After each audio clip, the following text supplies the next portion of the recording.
Good evening, everybody. Welcome. I'd like to call to order the Presque City Council for July 2nd, 2025. Glad to see everybody here. Would you please join us for the Pledge of Allegiance? I pledge allegiance To the flag of the United States of America and to the republic for which it stands, one nation, under God, indivisible, with liberty and justice for all. All right, thank you. Okay, so tonight, well, first of all, we've got a special presentation. With July being National Parks and Recreation Month, we have our rec director, Steve Simpson, here to give us a presentation. And Steve, if you will, the floor is yours.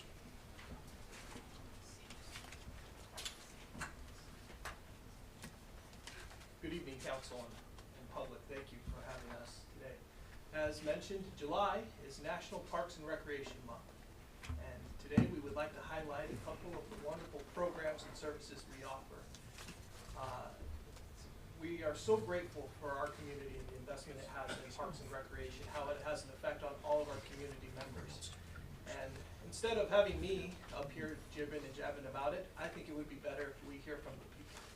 So I've invited a couple of users from various programs and services to come share a couple of their thoughts about the programs and what they feel and how they feel about them and how it affects their lives in this community of ours. And so I'd like to start off with Avery. I'm going to give her a chair.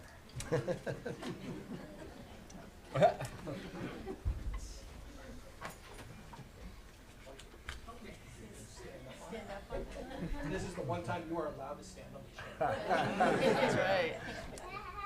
Hi, everybody. Hello. My favorite part of work is playing with my friends and I love Coach Drew because he's got funny beard. Oh, that's great. Is there a particular program you would like to do, like basketball? Yeah, basketball.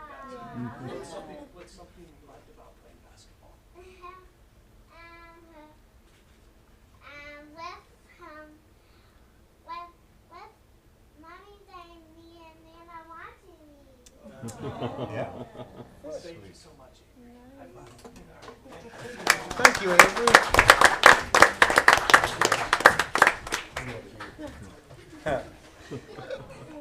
Next, we have Caleb.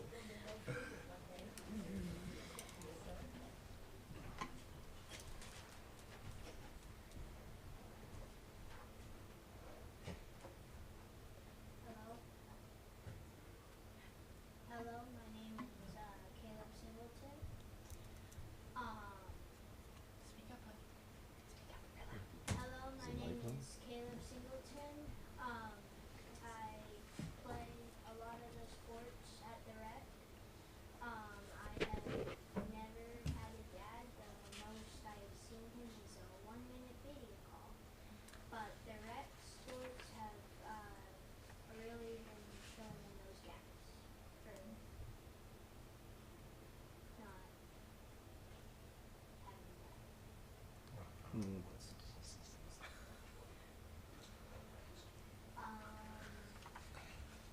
I really like playing with all of my friends and spending time with them. Thank you, Caleb. Thank you so much.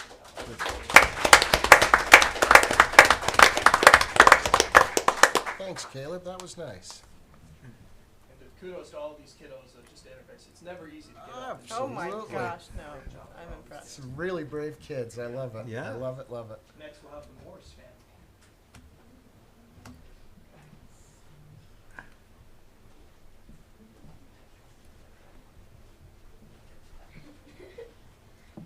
My name is Claire. I'm 11 years old and I did rec for 5 years. I mostly did soccer, but I tried tennis and cross country running. I really liked how they made it feel so official, like with the t-shirts and stuff, and like in the championships they had like music and national anthem and fireworks. Cool. My name's Joanna Morse. I'm 13 years old, and I did the soccer program for 4 years. In my 6th grade year, I got to be on the travel team, which was really fun, and I feel like the soccer program really helped me get ready for middle school sports. Absolutely.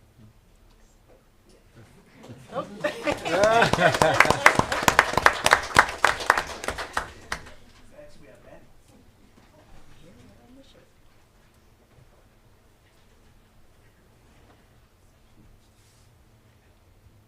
My name is Benjamin Hale, and what I love about the rec center is all the coaches and kids are so friendly. When I started going to the rec center, I was nervous, but people like Andrew and other coaches encouraged me and helped me boost my confidence. I thank all of them for taking their time to teach me. I'm really happy that I'm not nervous anymore, so I can play the sports that I love.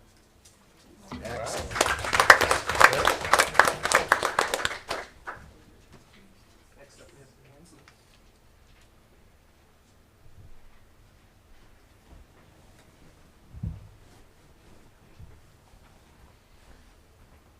Good evening, everyone. My name's Ainsley Putnam. I'm 12 years old, and the Rec Center, I think, is a wonderful program for not just youth, but adults too. My mom, actually, she has a Zumba class. It's like a dance workout, and it makes it fun to, like, exercise. There have also been, me and my family have a 4-H club, and we've hosted meetings in the multipurpose room, which is really nice because it offers a wide variety of space, and there's plenty of stuff that you can do to, like, set up, different activities you can do, stuff like that. Also, the sports programs are amazing too. I've been playing softball through the rec for about 4 years. I think that it's really helped with picking up new tips, and the coaches are usually high school kids, so they are currently playing, and they can help you along and give you different tips and tricks and different ideas of what you can do to improve. Same thing with, say, soccer. I don't play soccer, but I have a couple friends who do, and they say that the coaches, or even track and field, the coaches are super understanding, super helpful, stuff like that. So I just think the rec is a really great program, and yeah. Also, they have hosted, most recently, a middle school dance. The Presque Middle School doesn't do dances for all grades anymore, it's only the 8th grade dance. So I think it's really great when they do it at the rec center. It's not just Presque Middle School. You can invite kids, say, from Easton or Caribou or Mapleton, just neighboring towns, and just have a good time. And it's a safe space, and you don't have to worry about anything. It's just an amazing facility, and I think that it's very nice. Fantastic. Thank you. Thanks, Ainsley. We have a few more, and before I introduce these next few, I just want to emphasize that oftentimes when we think of Parks and Rec, we focus on our children and youth, and it's very important to do such, but it doesn't stop there. We serve all demographics, all ages of our community, and so I've had a couple of individuals, several adults, come share some of their feelings during some of our adult recreation programs. Start off with Carolyn. Carolyn, you mind coming up?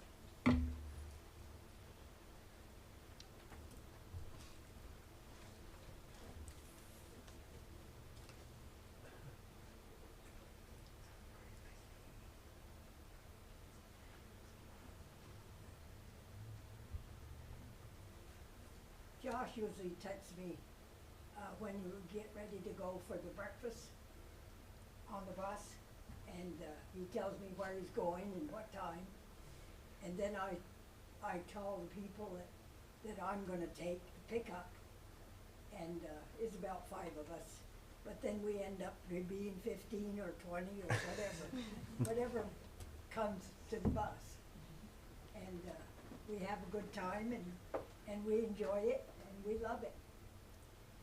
Thank you. Thank you. Great. Yeah. Thanks, Caroline.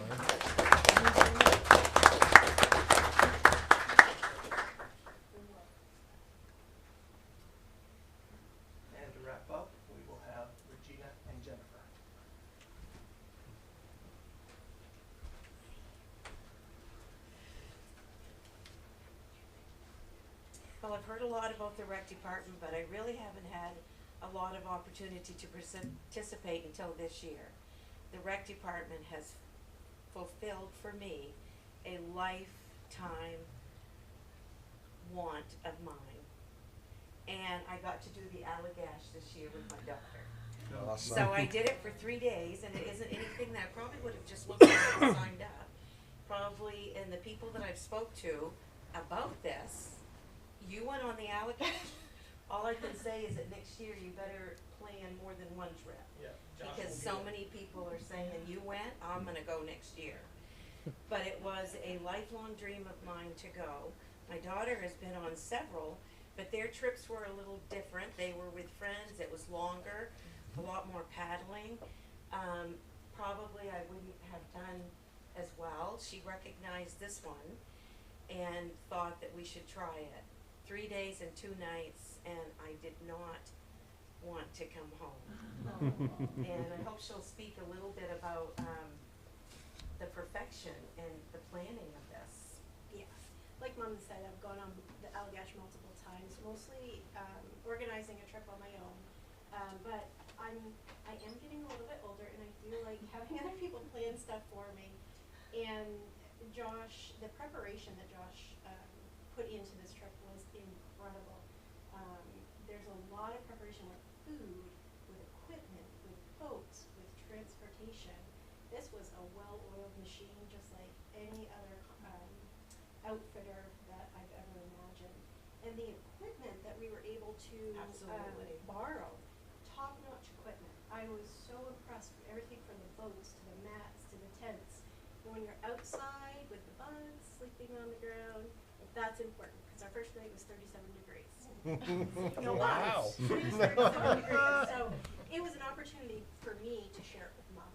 So That's sweet. this was a wonderful That's trip. perfect. It was an Awesome. adventure of a lifetime. That's awesome. Thank you. Thank you.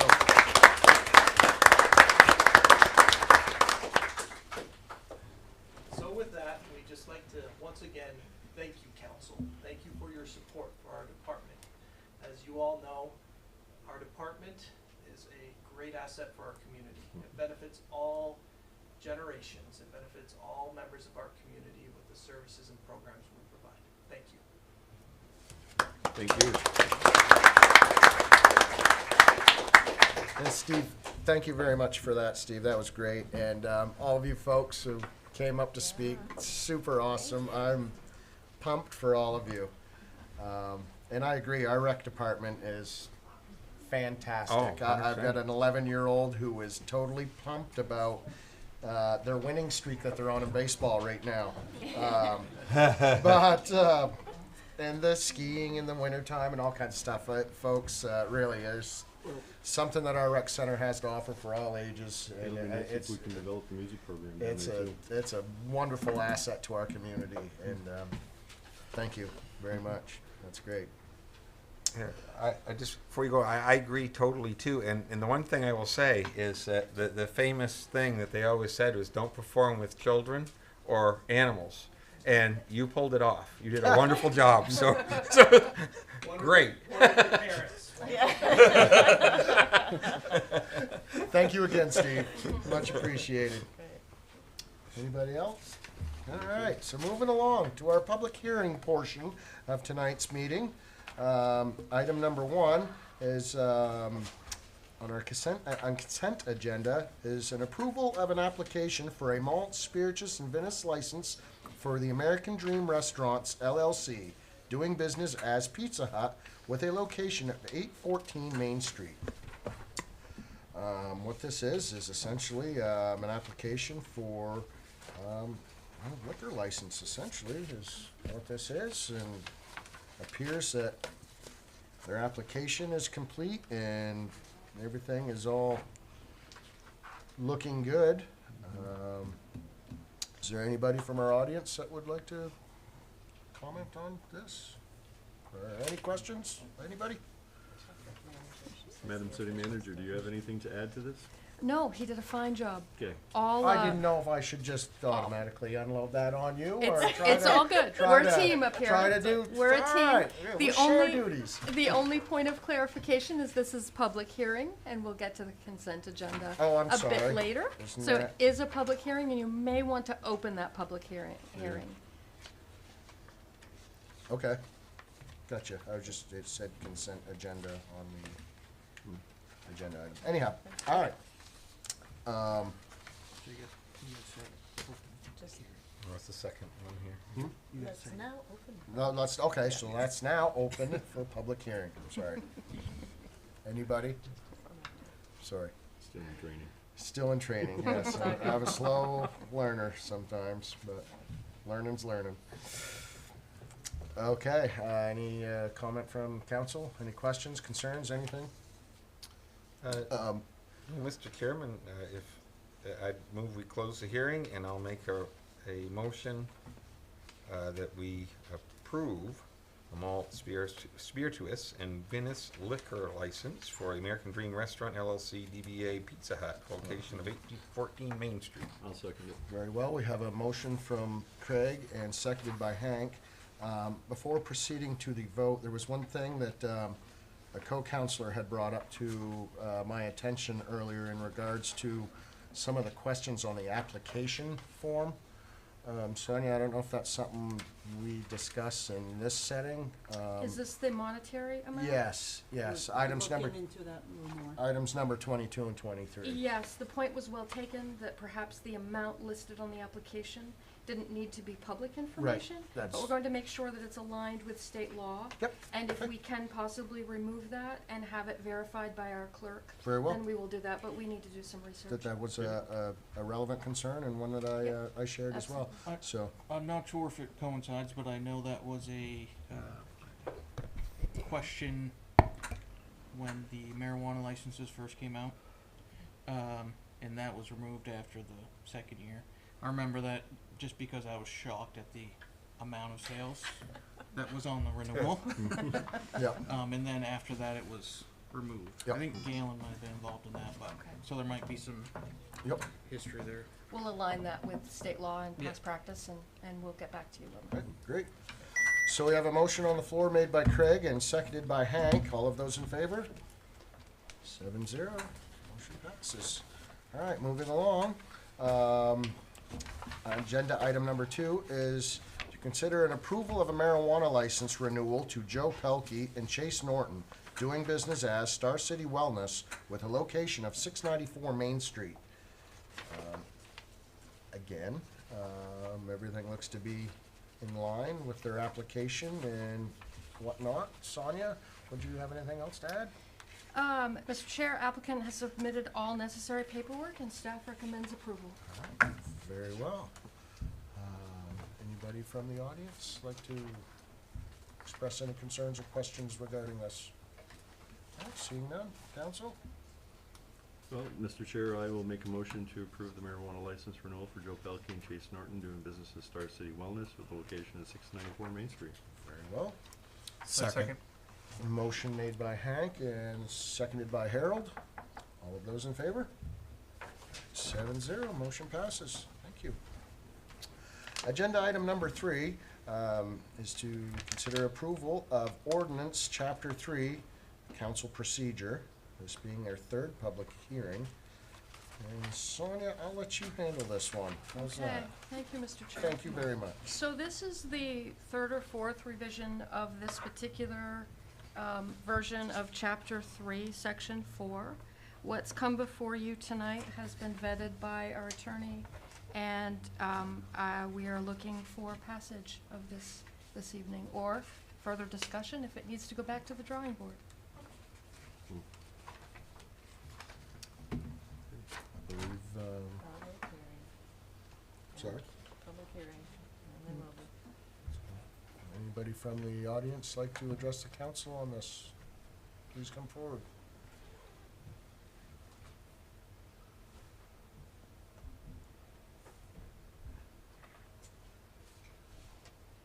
Good evening, Council Chair, City Councilors. I am Steve Freeman, and I live in Presque. The purpose of the council procedure ordinance is to establish uniform rules of parliamentary procedure for city council meetings. This purpose is stated in section 1 of the ordinance. Revising this ordinance has been a tortuous process. This is at least the third time that the revisions to section 4 on voting have changed. This latest revision is the most significant because it reads, quote, for the motion, resolve, order, or ordinance to pass shall be interpreted as majority of all qualified councilors, unquote. I read this clause to mean that when there are 7 qualified councilors, then the city budget can be passed with a simple majority vote of 4 to 3. If this is your intent, then you are putting the cart before the horse. You need to first amend the city charter.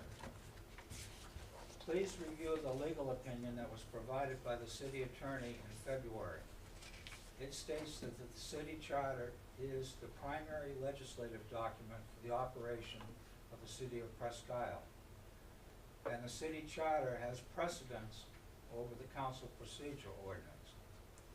The city charter reads that, quote, a 2/3 vote of all councilors, unquote, is needed to pass the city budget.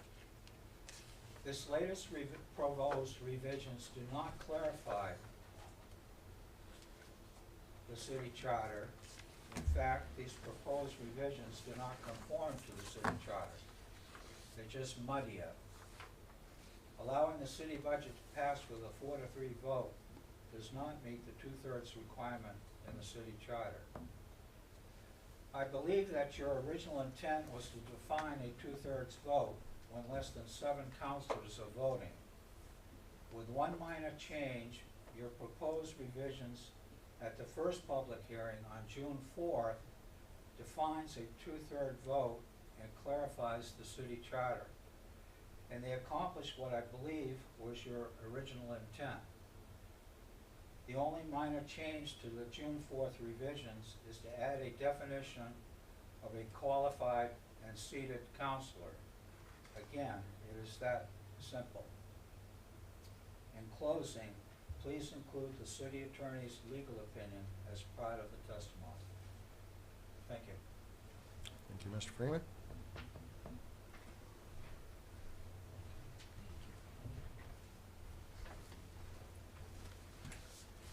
Good evening. My name is Jane Farron, Presque resident. I'm here this evening to offer comments on the proposed changes to the city's Chapter 3 Council Procedure Ordinance. First off, I would like to thank the council for holding this third public hearing before making any changes to the ordinance. I'm really appreciative of that. Voting is a fundamental right. Voting is our most important right. Voting procedures, counting votes, and determining the prevailing side all matter. Last February, I was given a copy of a legal opinion prepared by the city attorney addressing the legality of the 2025 city budget vote. For the record, I'm going to read one sentence from that legal opinion. Quote, the council procedure ordinance does not supersede the city charter, which is the primary legislative document for the operation of the city of Presque, end quote. Our charter was approved by Presque voters in 1993. In the charter, 2.90 under procedures, when not otherwise specified in this charter or by law, valid council action requires the following votes. At least 2/3 vote of all councilors is required to approve the city budget and to appoint and to suspend or terminate the appointment of the city manager, the city clerk, the city attorney, and any other officials appointed by council. For the record, I'm going to read the last sentence of the same city attorney's legal opinion. Quote, in the future, the city council may wish to revisit section 4 of chapter 3 to clarify a 2/3 vote of all qualified city councilors, end quote. the draft city council procedure presented tonight, it does not define or clarify a 2/3 vote of all qualified city councilors. But in the city charter, which is the city's primary legislative document, it clearly reads that a 2/3 vote is required to approve the city budget and several council appointments. I would suggest that the city council procedure ordinance include the definition of a 2/3 vote that is referred to in the city charter. In closing, if you want to be able to pass the city budget with a majority of 4 votes when there are 7 qualified councilors, then the city charter needs to be amended by the voters of Presque. Thank you very much. And on another note, with the rec department, I'm a member of SAGE, which is the senior college associated with UMPI. And we have sat down, the curriculum chair and myself, with Steve Sampson and Andrew. And he offered us a van, and we are, in July 31st, taking our SAGE members, whatever will fit in the bus, it's full I take, to Woods and Water. Good. And Elaine and Eric are gonna meet us there, if there's not room in the bus, and give us a tour of Woods and Water. So it's all very exciting for us SAGE members, and thank you very much. Great. Thank you. Anybody else? All right. Council.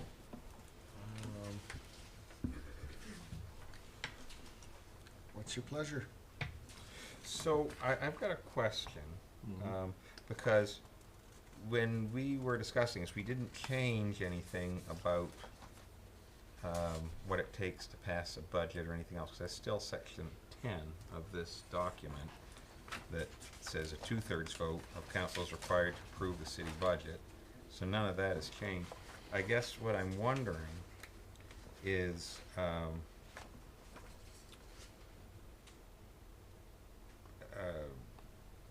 you know, in light of what was discussed, Rick, do you have any thoughts on that particular item? Because I think we kind of were worried about having an exact number, because if we didn't have a fully seated council, then the numbers are what caused the problem. Well, this is your 3rd reading. Right. And I'm flattered to hear that Steve and Jane are quoting my opinion letter, because the last time they were here, they disagreed with it. So they've had an epiphany, so I'm happy to hear that.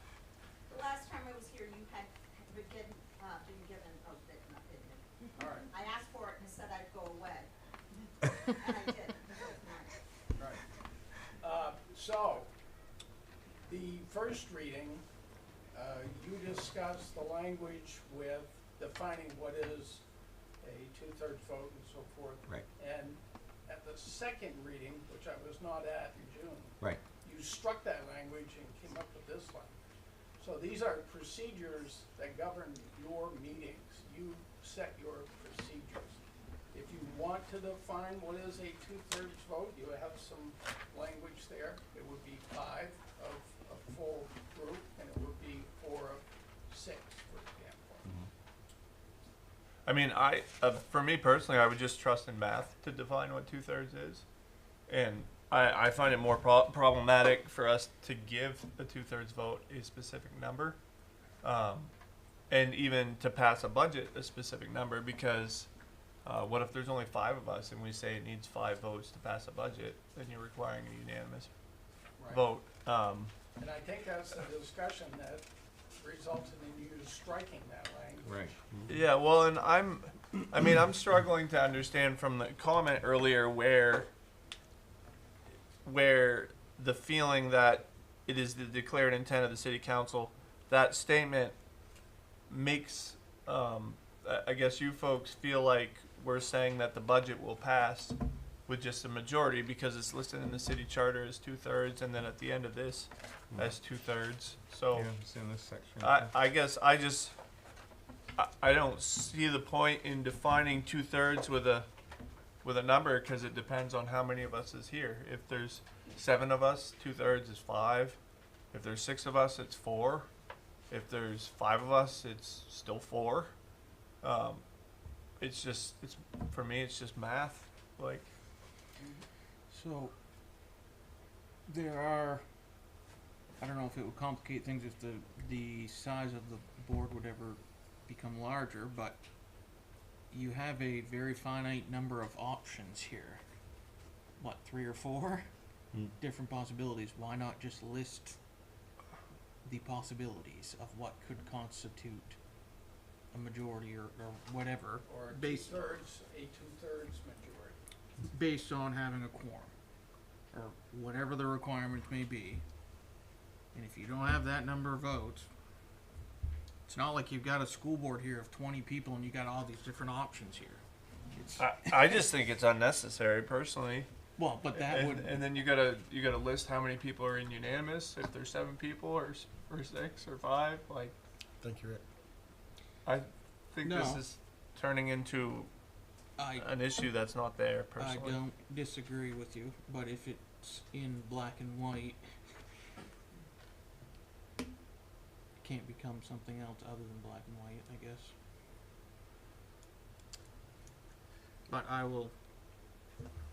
That's just simply a talking out loud. Yeah, no, I get what you're saying, Doug. I guess the thing is just that the more language we put, then the more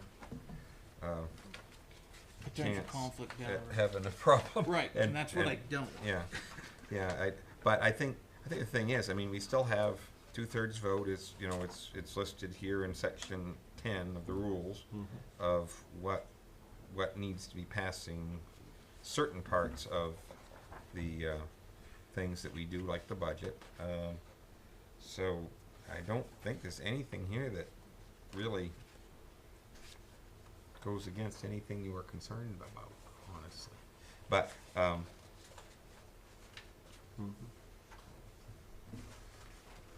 so I don't know. I guess I'm inclined to say I'd move we accept it as written.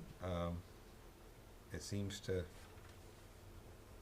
simplify things, and it doesn't seem to be anything that I can see that's really saying that there's anything that we would only pass by a simple majority, because it's listed in here as to we need 2/3 for specific items. So it doesn't change anything. We're having the charter. So For clarity's sake, is there any particular reason why we couldn't just revert back to the language that we had before, that's struck out? Well, let me take you back a few months ago. So we had a gentleman that died, and then we didn't have the required number to meet what was written down as our defined 2/3. Okay, so if it simply said 2/3, it would have been 2/3. We would have been fine. The fact that we had numbers written and then we had a death, it provided a conflict that we couldn't really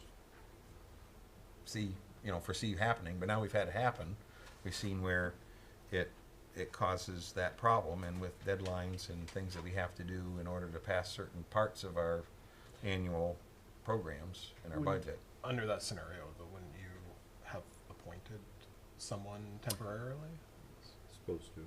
Yeah. So if you had appointed someone, you would have had a full council where you could have just. At the point in time, though, we're at the end of the year. Right. So he died in October. The budget is, so there wasn't, So I mean, it was just, it was what it was. I guess. Yeah, and I'm not trying to relitigate the past. I just think maybe some more, but it has the more clarity. But I guess with this, it makes it very clear. It's 2/3. The seated council is 6. 2/3 is 6. We know what the math is. Done. It meets the criteria. The whole sticking point was that it called out 5 and 7. Right. Yeah. We only defined a full It could council. have been something else in addition to the Gary thing, and that caused even. Could cause even more problems. Right. If you had a death and you had someone that immediately moved, or If I remember right, that night it was 4 to 6 anyway, or 4. Yeah, 4-2. Yeah. So Yes. either way, it still came out to 2/3, but under the new language, it would have been all right. It's just under the older language, like you Correct. said, is called Yeah. out. It That's the wasn't. other thing, it was Yeah. still 2/3, but we did not have 5 per So- draft. I think there was a motion on the floor, but then it got lost in other words. Craig, would you like to clarify your motion? So my motion is that we, again, close the public hearing, and I move that we approve the amendment to Chapter 3 Council Procedure as has been presented. Thank you, Craig. We have a motion on the floor. Anybody like to second? Second. Seconded by Mike. All of those in favor? 6-1. Motion passes. Thank you. All right, moving on to the citizen comments portion of tonight's meeting. This is an opportunity for those in the audience to address the council with any questions, concerns, or comments. And now's your time. Everybody all at once? Anything else? Okay, seeing none. Kim, did we have any comments submitted via email, phone calls, any? All right, very well. So moving along to the consent agenda. Consent agenda items. Mr. Chair? Yes? Unless council wants to discuss items individually, staff recommends approving in one motion. I was just going to ask, and thank you very much. You're welcome. Mr. Chairman, I actually, I would like to hold one out. I'd just like to highlight the appointment number 7 for that gentleman, just because that's a nice honor for him. Absolutely, And and other than understood. that, I'm fine with, I would move we approve the 4 through 6 consent agenda items. All right, we have a motion on the floor to approve items 4 through 6 on our consent agenda. I'll second that. Seconded by Hank. All of those in favor? 6-0. Motion passes. Great. Next up, I'm sorry. 7-0. 7-0. My bad. That number. Still learning. Okay. Okay, item number 7 on our consent agenda is to appoint Brandon McDonald to the Presque Housing Authority Board of Commissioners. Yeah, Brandon he's not here tonight, but I think that he would serve this position extremely well. Brandon is a very talented and smart young man who really, I've got a lot of good to say about Brandon. He's a sharp young man, and I appreciate that. he is, and just to add to that, he's works with the Northern Maine Development Commission. He's very active with them, helps a lot of local people with projects that they're working on. And beyond that, Brandon also presented at the most recent board meeting of the Northern Maine Regional Development Commission, and did himself very proud, had a wonderful presentation, speaks well in public, presents well, and I think he'll be a wonderful addition to our housing authority, and I look forward to him helping serve them. Oh, absolutely. He's got a lot of great ideas. He's got a lot of great enthusiasm. He brings a wealth of knowledge and understanding to the program. I think he'd be an enormous hit. Absolutely. Couldn't agree more. Anybody else? With all that said, let's look for a motion. Mr. Chair, I move that we appoint Brandon McDonald to the Presque Housing Authority Board of Commissioners. Second. Thank you, Hank, for the motion, and thank you, Craig, for seconding. All of those in favor? 7-0. Very well. Moving along. Nothing under old business, according to our agenda, so let's move on to new business, with item number 8 in new business being an approval for a street light to be installed at the intersection of the Fort Fairfield Road and State Street. City Manager Sonia, would you like to I would. explain this one out, please? I sure would. Thank you. Yeah, this request came to us. Our Public Works Director emphatically agreed that we needed a streetlight there. So staff are very much in favor of this streetlight being installed. Okay. Yeah, should have been a light there a long time ago. We're grateful for the person that pointed it out to us. Yes, most definitely. It's a good legacy, Yes, for sure. lighting up our life. It's the shortest route to the hospital. Right. And I myself have driven past it when I was trying to get my father to the ER because it was not lit and it was wintertime and the reflectors were off. And I thought, this needs to be fixed. So, put a little plaque on it. Thanks, Meg. Okay, anybody have any, Well, I guess you could say your mark on the legislative body of the Presque area is That's my light. is one. We had Bush that had 1,000 points of light. Now we've got Meg. She has 1 point of light. It's at the end of the Fort Road and the intersection, but we thank you for it. Happy to help. Mr. Chair, I move we approve a street light to be installed at the intersection of the Fort Fairfield Road and State Street. Second. Mike, thank you for that motion, and thank you, Craig, for seconding. All of those in favor? 7-0, and Meg's street light will be going up soon. There you go. Okay, on to item number 9 in new business. Is an announcement for receiving a Timber for Transit Program Spring of 2025 Grant Award from the Northern Border Regional Commission. Kim, this sounds great. How are you? Thank you. On June 23rd of this year, Northern Border Regional Commission informed us on behalf of Governor Janet Mills and the Northern Border Regional Commission that the city of Presque will be receiving a Timber for Transit grant in the amount of $2.5 million. This is for the airport terminal. We had to demonstrate the use of timber in the design and construction of a transportation infrastructure, as well as give a detail of the economic impact to our community, which in this case is the entirety of Aroostook County, while replacing an outdated and undersized existing structure. It is definitely a recruitment tool. The airport is a recruitment tool and retention tool for top-tier clinicians for 4 hospitals in the county and 3 institutions of higher learning. It aids in tourism, it facilitates business operations, and will definitely offer about 200 to 300 new jobs. Because the size of the terminal will be more than 3 times the size of the existing terminal. And that is dictated by the FAA.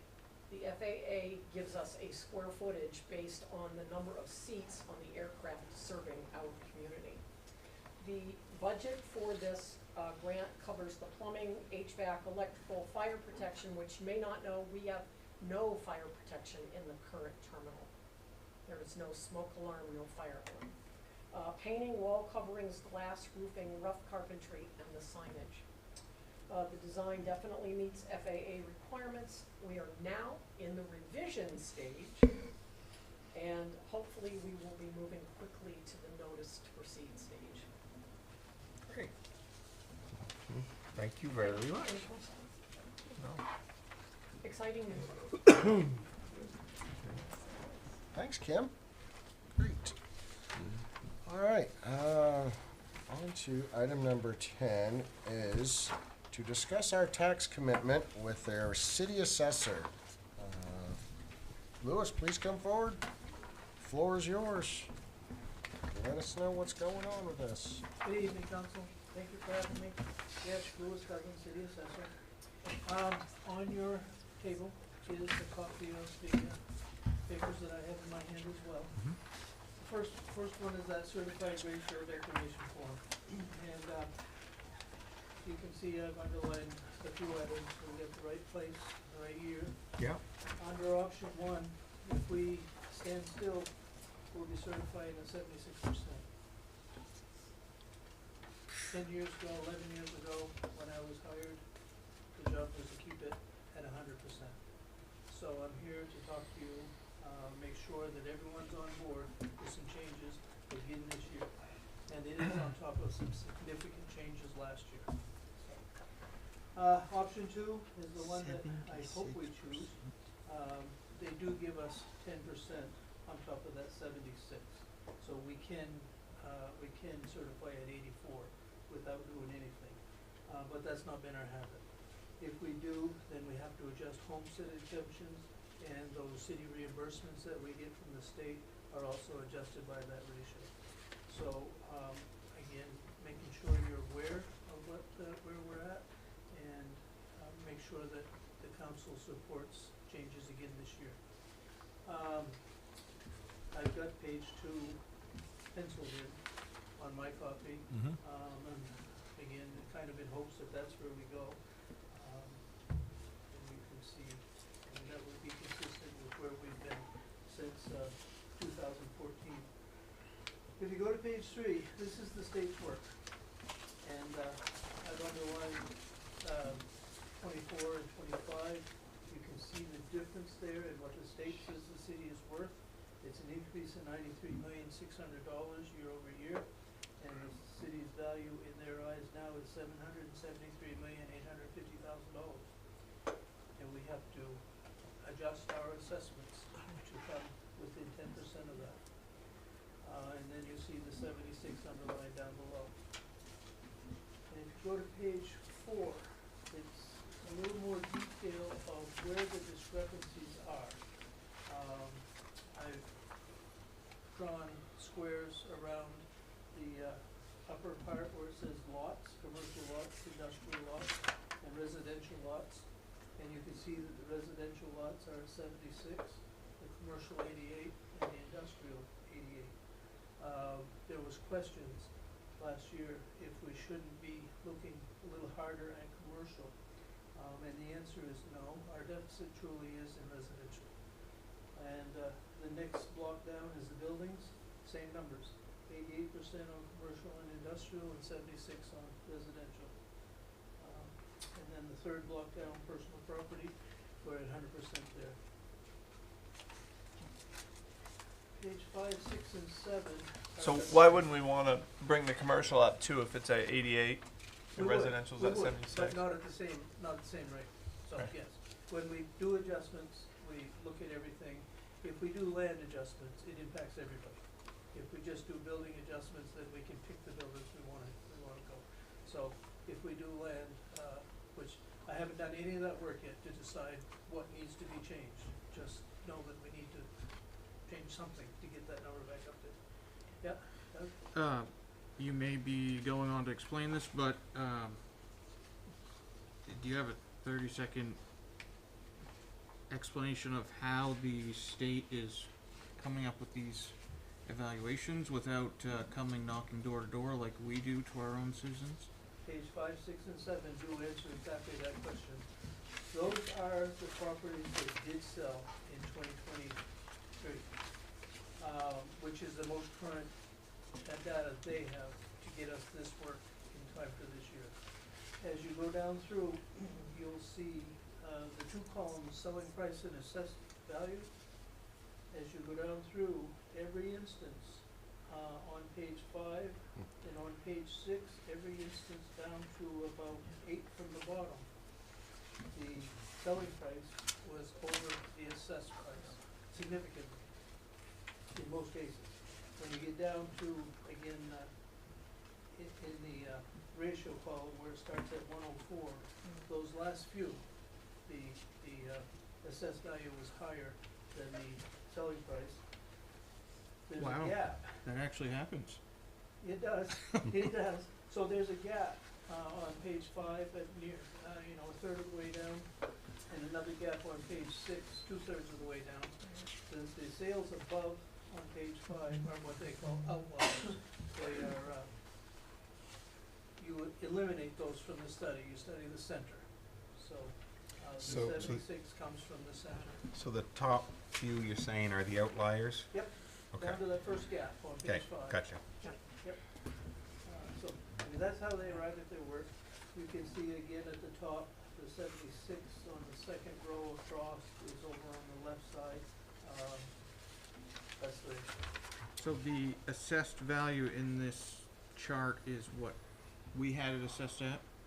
yes, Okay, so their valuation numbers, does that correlate directly to actually 2023 numbers. So are they saying that what they're saying we're valued at in 2025 is technically 2023? No, we report to them every year on another form what our current assessed values are, and they use those, they pull those numbers off of there. So, you're getting close to a good question though, Doug. If you go to page 8, we've actually got the next year's 2026's numbers already, which is unusual, but it's 82% there. That's the number I get to adjust from for this year, is 82, not the 76. Okay. Because of last year's increases. It's July 2nd, and they already know that the town is going to be valued another $78 million in 6 months. Because it's based on 2024 sales. They are smart. Wow. This is, They got some education. every municipality in the state is seeing the same increases. Next year's increase isn't quite as much, but it's still a lot. On our end of growth, we have some growth that's gonna take care of a little bit of this. It's not like it was last year, but we do still have some pretty good growth. A lot of it's in personal property again, so. The only question for tonight and at this time is you wanna make sure we stay up there. So, can you tell me, like, other big communities in Aroostook County, are they all at 100% or shooting for 100%? Like your Holton and Caribou's and Fort Kent's and Madawaska's? No, they're not all. Not even close. Not all. So, a lot of them, you can see 70, you can see 60. I can tell you of a place that is 40. So, and I'm trying to understand, like, how costs get shared, you know, whether it's across MSAD1 or the county. So if X community is at 40% ratio and we're at 100%, how do county taxes get split out? Are we It's based on the state valuation. on the state valuation and know what they're saying? And growth. Okay. And the school funding is also on the state valuation. That's the main reason the state comes looking and sets a valuation, is so that they can distribute the education money fairly. So in like some of the camps and homes in like unorganized townships that are like valued at $40,000 but worth several hundred, like how does the portion they're paying in county taxes, what value are they paying county taxes on versus us? So the county, all of the unorganized territory is assessed by main revenue. They have done a much better job in the last 5 years at catching those places you're talking about. I can address one thing. My camp was one of them that I was just blown away. It was so low, and it over doubled this year in the value that I'm being assessed. Coming out. I haven't seen mine yet, but I know some folks at Madawaska Lake have said that. Yeah, So the state's mill rate, I don't know what it is this year, but the state's mill rate's been running 5, 6, and 7, where most of So just I want to put a point on this. If we're evaluating at 100%, that's causing our value to be higher than say community that's ratio is at 80%. Are we getting negatively impacted on the percent of county taxes that we're paying because we're valued higher because we're being honest about it, or you said it's the state valuation? That's right. The state number is always out there. And then how about with revenue sharing? Like as our community grows, revenue sharing drops back. Is that the state number, or is that the number we report? I can't answer that one, Listen. I don't know. Okay. So, and the only thing like I'm getting at is like, if our revenue sharing is based on the value that we're telling them, it might be better for the community to shoot for more of a 94 or 95% than 100%.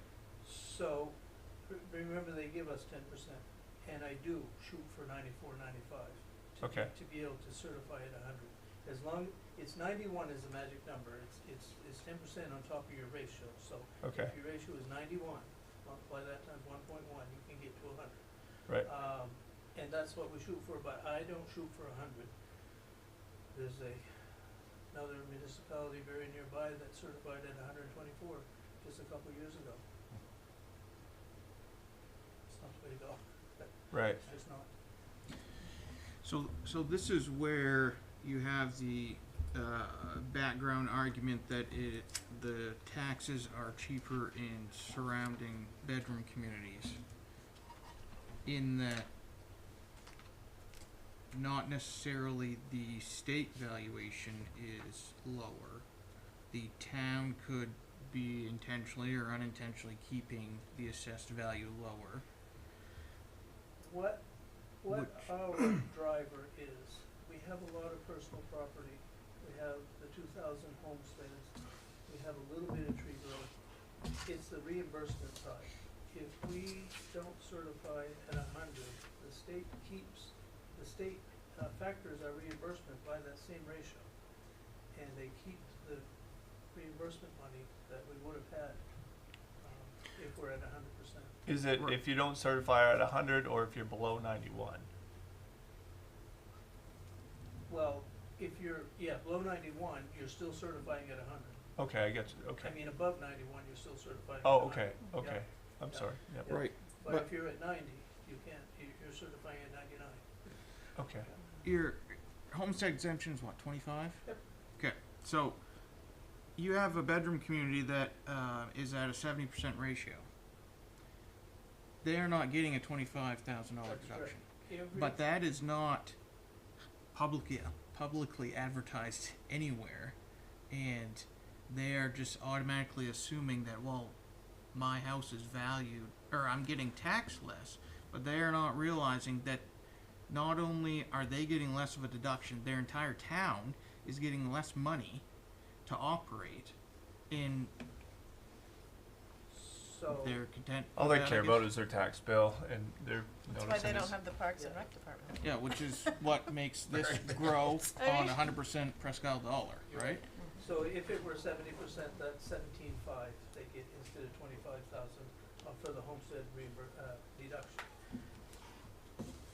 80% of the taxpayers are not educated or not paying attention to how that impacts them. Well, I'm sure the officials don't want to advertise that either. And No. there are old school towns being governed by folks who think that they're winning by keeping the values low. I'm thinking. Penny wise. Yeah, yeah. But if, be damned with what the value is, if the value is that much more, the budget is the budget. So the mill rate gets adjusted to meet the budget. And now you're bringing it full circle. If we keep values low, the mill rate has to make up for it. If we stay at 100% where you've been, the mill rate follows along only with the increases in budgets, okay? The growth will offset some of those increases in the budgets. Maybe all of it, maybe not. We don't know that just yet, but yes.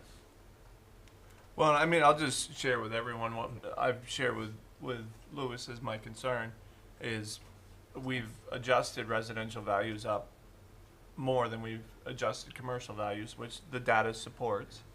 But in effect, it shifts more of the tax burden to people in their homes versus commercial. So, like the tax bill in my house went up $2,400 last year.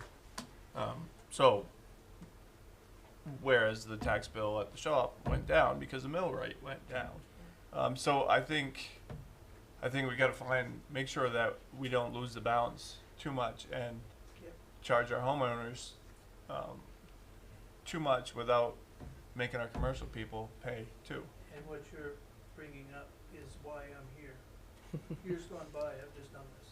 Yeah. My initial marching orders were to do it.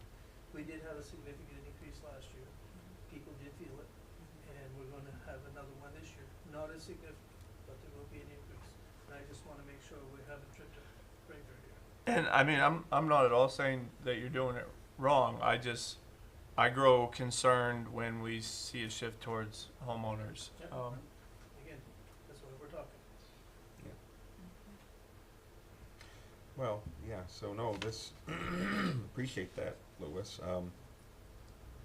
But really, our control over any of this locally is what the budget is. Yep. I mean, really, I mean, that's our control. That's the next step, Yeah. okay? When we get to talk about the mill rate, you're right.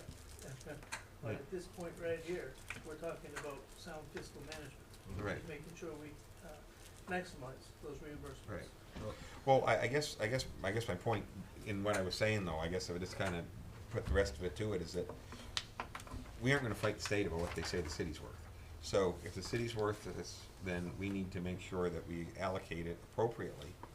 But just because the value of your home goes up 50,000, 100,000, 2,000, whatever it is, if our budget stays in check, then the mill rate will just simply reduce to make up for the difference, and they'll pay the same tax bill. So our job is, your job is to certify that. Our job is to keep the budget as close to level as possible, and bring in as many new revenue sources as possible. And if those two things balance out, the mill rate will make the difference, and we'll, because really, honestly, I guess really just the point I was making is if you have a mill rate for a $100,000 house, and you need to collect $5,000 from a $100,000 house, and now the house is worth $200,000, and you still only need to collect $5,000, then your mill rate's going to be half of what it was the year before. So the mill rate is the adjustment. Our job is to be thrifty on the budget. I do think, though, Louis, for me at least, it would be helpful to know, because as our community grows, revenue sharing goes down, and to know what they're calculating the revenue sharing reimbursement to the community on. And I can try to get that fine. If it's their value or if it's your value. Everyone else would know that here tonight, but we can get that firmed up so that we do know. The only thing I can think to say right now is that every community is seeing these same increases And in some bigger. their valuation. Significantly bigger. It should be all uniform.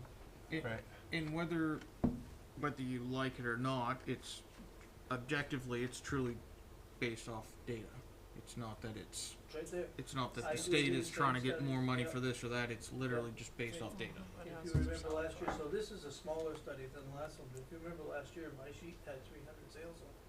And, Yes, yeah. and I will be doing that again this year, just with a smaller sample, but we do break it out by the grades and, the land, and figure out where to most appropriately make those changes. So you could flip it and almost look at that as positive for the town. Well, if you sold your house, you're happy. When you're If talking you're buying a to house, you're not, yeah, right? exactly. When you're talking to They're a worth more. taxpayer who paid $70,000 for a house, and you say, it's now worth 200, you're worth a whole bunch more than you were. They don't always agree, but it's a fact. No, Okay? I just meant like the Right. area as a whole. As Yeah. long as it's outpaced inflation, it's, I guess, Yeah. one could technically say it's a Well, that's what positive. the state says, so. Well, the state Agree or kissed not. my ass. That's how it works. So, You want me to say that, or you're gonna? Oh, I can say it very well. Yeah, it's just, it puts me in a pickle because I spent $82,000 on my house and there isn't a house out around me that isn't less than $150,000. So it really puts me in a spot. Cause I don't agree with an assessment of an $82,000 house being $250,000. What would you, if you're gonna list it to sell it, would you sell it for 82 or would you ask 250 for it? I'd probably ask 82, 85, whatever fair market value would be. I wouldn't go on an assessment value. Hold on. I'm confused. Yeah. You said you bought your house for 82 a while ago, Yeah. or, and you would just sell it for what you bought it for, even though there's been a lot of increase? Were they giving you some cash under the table? No. That's not how economic works. You're very philanthropic. What else can I tell you, folks, to help Yeah. with the decision? What's our next steps? Yeah. Do we need a motion tonight, or is this Just just know a? the council's on board with Yeah. it this time around. Yeah. Yeah, you gotta keep us on par with what goes on. I mean, we I'm on can't- board with it, yeah. but I don't think we should shift more burden to the residents. I think we I should agree. try to evenly split it between industrial, commercial, and residential, or at least follow the ratios they listed. I don't disagree at all. We'll do a study and decide, Sure. Your 91 to 100, is that residential or is that tied? Across the board, we gotta do across the board, yeah. When it comes to that final, Yeah, whether when we they, report to the state. yeah, Yeah. so they combine commercial and residential, okay. Yeah, if you look at that, third page, the ratio comes out way at the bottom underneath all of those categories. Sorry, the fourth page. Right, I just wasn't sure if, as we brought up, you lose your homestead exemption if you're not, or it gets dwindled. That Right. obviously doesn't apply to commercial. No, only the homestead qualified people, which are your core residents, you know, yep. Yep. Well, thank you, Louis. Okay. Yeah, keep up the good work, man. That's I don't know how you do it. You're, yeah, that's great. Thank you, Louis. Yeah, that's great.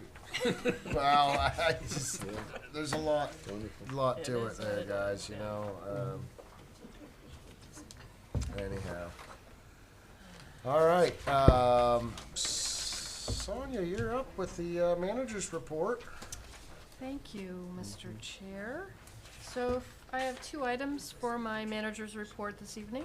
One is the second quarterly report is in front of you, which I present that to you as a result of a lot of department heads and work to get that done for you. You can expect a quarterly report going forward.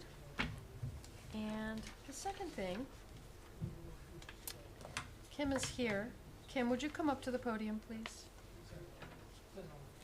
So, there's a very special Spirit of America award that is offered. And she's not going to be happy with me making her come up to the podium, but I don't care. And she also said I wasn't allowed to read why she was appointed, why she was given this very special award, but it is a big deal for our community. So here I go. I don't care. And you're going to like it. And you're going to like it, she says. Kim spearheaded Presque Isle's sesquicentennial 150th celebration in 2009. Spearheaded Presque Isle's celebration of Maine's 200th in 2020 and 2021. Currently spearheading Presque Isle's celebration of America's 250th in 2026. Make you say semi-quincentennial. Thank you. Bless your heart. That is a kindness. Has served on boards of Maine Historical Society, Maine Archives and Museums, Central Aroostook Chamber of Commerce, Presque Isle's Downtown Revitalization Committee. Currently sits on boards of Seniors Achieving Greater Education, that's SAGE, Aroostook Tourism Council as the vice chair, but you're chair now. I'm chair now. Presque Isle Historical Society, Secretary Treasurer, Presque Isle Air Museum, Secretary Treasurer, and there's more.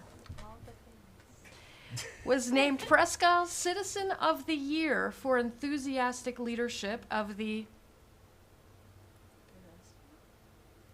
sesquicentennial celebrations of the city of Presque Isle and for untiring participation in Presque Isle Historical Society activities in 2009.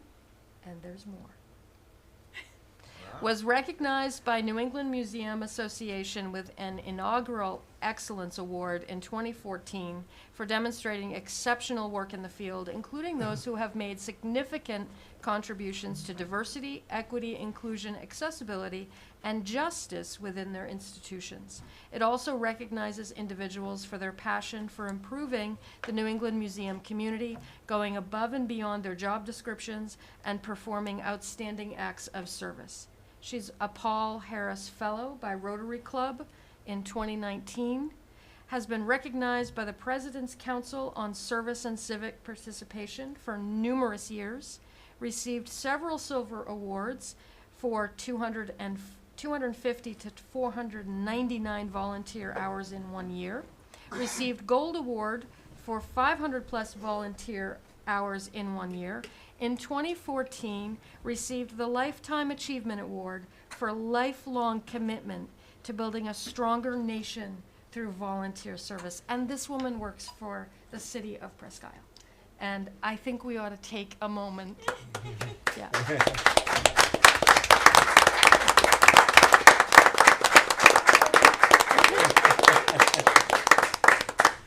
So I wanted you and our public, our citizens, to be aware of the very special human that we have working for us. Outstanding. Thank you. Outstanding. Thank you, Kim. I asked her not to embarrass. And I didn't comply. She didn't. No, I'd say she did you proud. And we appreciate it. Thank you, Kim. Thank you so Thank you much. so much, Kim. And Yes. that's my manager's report.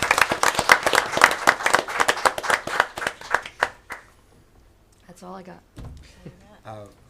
Thank you so much. I have a quick thing. I'd like to invite the public to the James School on Friday at noon, and I get to read the Declaration of Independence this year. They asked me to do that, and I thought that was wonderful. And I've had to learn several words from the 1700s that we do not say anymore. and I had to get out. They are. And so I've looked at them in the dictionary and how you pronounce them, and I think I got them. So if you'd like to come out, they have a wonderful free presentation, so that's noon on Friday at James School. Awesome. Super. Thanks, Greg. Okay, moving along to the Presque Isle City Council announcements for Wednesday, July 2nd, 2025. At this point in time, if I could, I would like to have Meg address the council and the citizens of our wonderful community and beyond. Yes, sir. Meg, it's all you. Mr. Chair. Well, when I ran for this position, obviously, my plan was to remain in Presque Isle until the end of my term. And unfortunately, recent personal and professional changes have necessitated our departure sooner than expected. In 2016, my husband and I returned to Aroostook County to be closer to my family, and having served them, now it is time for us to relocate to Rochester, New York, to be closer to his. Therefore, I have submitted my resignation to our council chair effective July 31st. This was a very difficult decision to make and is even more difficult to implement, it turns out. I have thoroughly enjoyed serving on this current council. Varying viewpoints and experiences have made for thorough discussion and decisions that are well thought out and thoroughly considered. I think approaching one another with respect and kindness and keeping the best interests of the city at heart have been and will continue to be critical to building public trust. So Mr. Chair and fellow councilors, I thank you very much for your leadership, for your service, and members of the public, I would deeply encourage you to get involved if you are not already, particularly if you do not see yourself represented at this table. We need to see you here. Get involved, attend. There are lots of committees that need your expertise. Show up just to learn more about it, and if you feel led, run for office. There will be a 3-year term on the ballot. So thank you.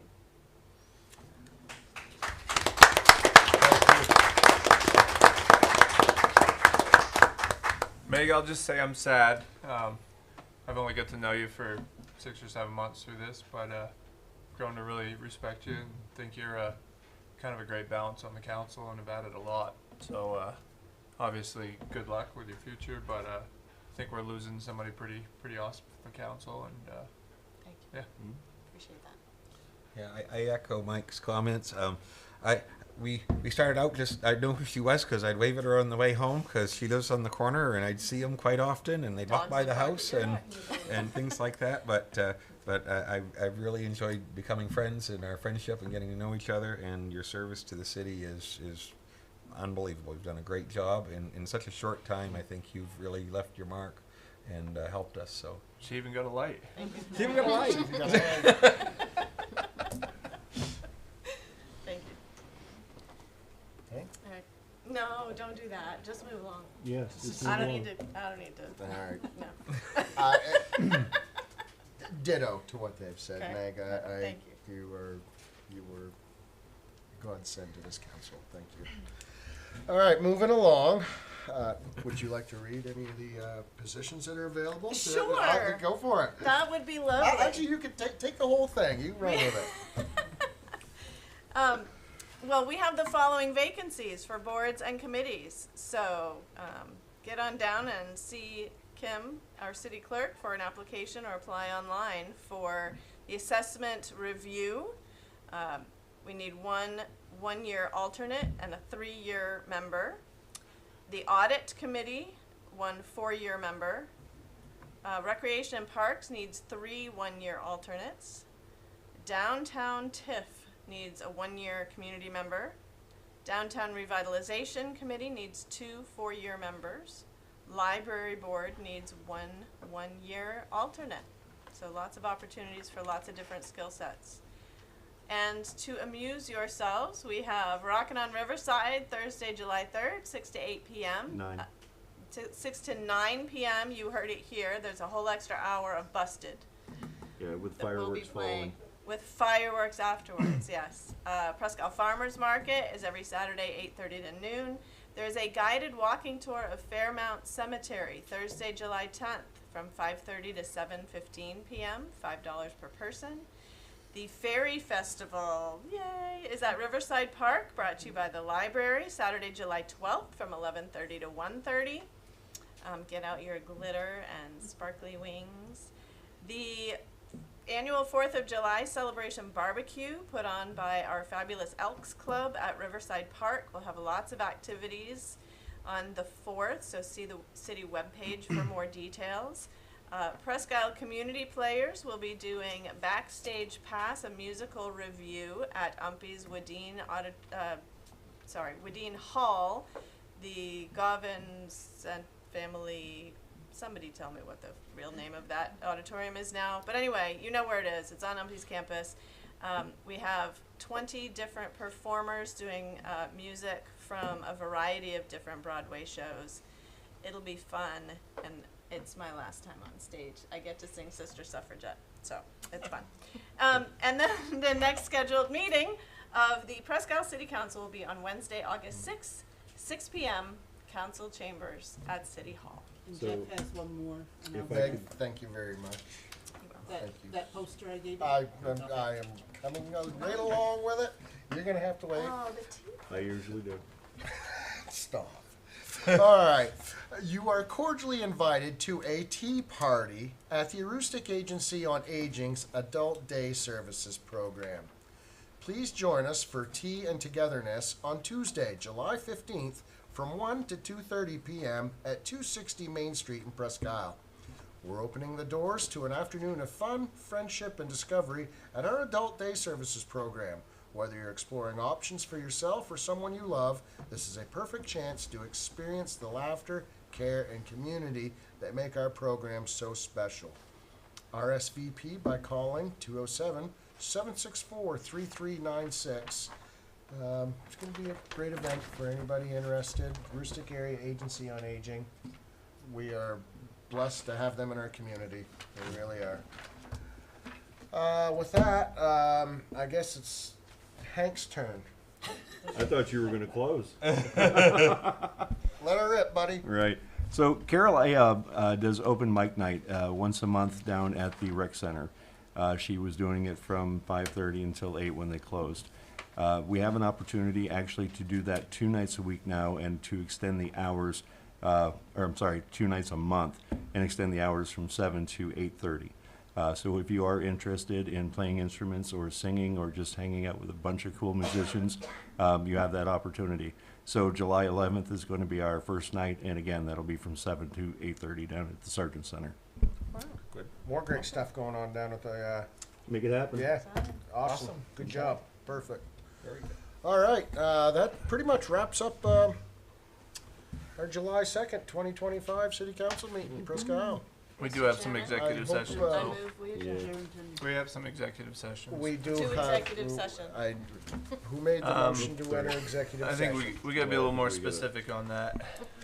So I move we go to an executive session pursuant to 4056A for personnel matters. Very well. Motion made by Craig, Second. seconded by Hank. All of those in favor?